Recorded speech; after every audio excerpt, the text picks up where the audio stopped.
Hello everybody, it's Josie here. I am going to be doing a 2-book review today again. So, the 2 books that I have picked for this review today, they are connected by kind of darker themes of death and dying.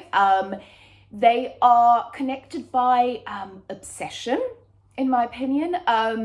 They're connected by real life, one being an actual real life memoir and one being characters that are obsessed with real life murders and cases. So the 2 books I'm going to be talking about today are this book over here. This is Goth by Otsuchi, and this is translated horror, which I've definitely been trying to get to more and find more great translated horror books and books that are set somewhere different that isn't necessarily the UK or the States. And the other book that I'm talking about is this gorgeous book here. It's Go Ask Ogre by Jolene Sienna. And this is actually a real life, this is a memoir. Jolene wrote this book about her experiences as a teenager.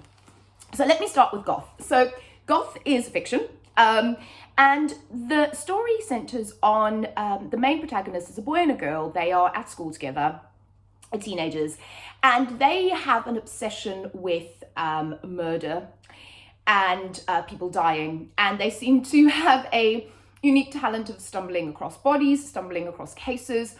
They like trying to work out murder cases. They talk about it. One of the main characters, the girl, is very much a goth. She has the long black hair. She dresses like a goth. She is not the cheeriest of folk, so she kind of has that goth attitude, which I love. I love having a goth main character. And I think this is so interesting, the way this book is written. There is a narrative that weaves through it, but also each chapter kind of focuses on a different case in a sense, or a different murder, or something that they're obsessed with, a different kind of murder that they're obsessed with. And it's very dark. I think it's darkly funny in some ways. And I think that's also what connects these 2 books. I do love dark humor.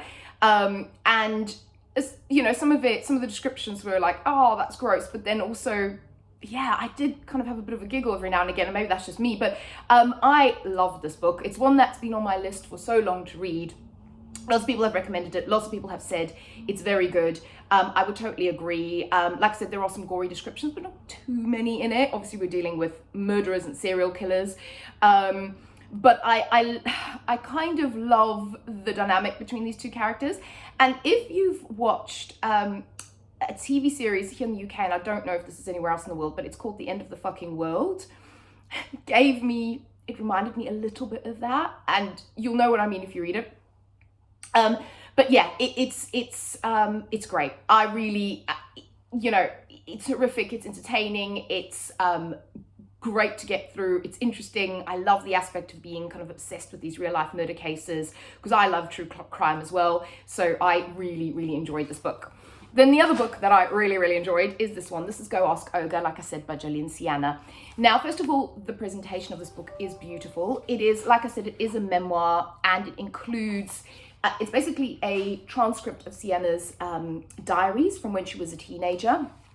And she kind of goes through, so you'll see there's photos, there's actual pages like this. It is a beautiful book, just from a visual aspect as well. But what it is about is the ogre that on the cover that this refers to is the lead singer of a band called Skinny Puppy. Again, if you're into kind of goth and probably punk and that kind of scene, you will know who Skinny Puppy is. They are, I guess, an industrial goth band, but you know, I hate genreizing music, but they are technically seen as a goth band, goth metal, industrial rock band.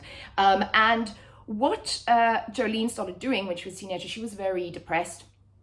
She was very suicidal, and she started writing letters, like fan letters, to Ogre, the lead singer of Skinny Puppy, and she actually had the opportunity to meet him. He read her letters, and years later he returned them to her, and that's where this book has come about. So she reread all of her letters, her books. She made whole books and she sent them to him, and she's put that in this book. And I think it's really a way to help other teenagers and people really who feel that depression, who are going through that, who are going through those emotions. I think it's fantastic. I think it's really interesting to read. again, obviously it deals with dark subject matter, so with suicide and depression. But again, I also think there's a dark humor in some of her book, and she's quite funny.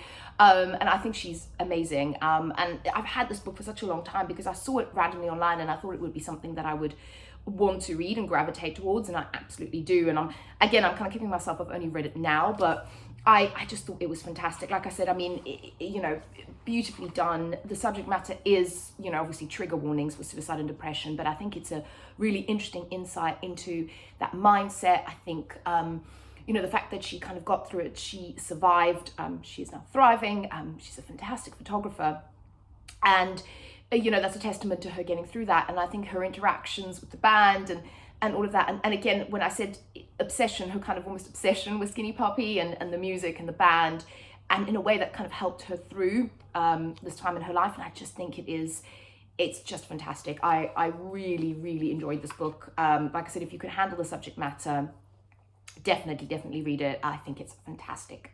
So that is my review for the 2 books. Thank you for listening. I hope you're all keeping well and safe. I will speak to you all again very soon. Bye.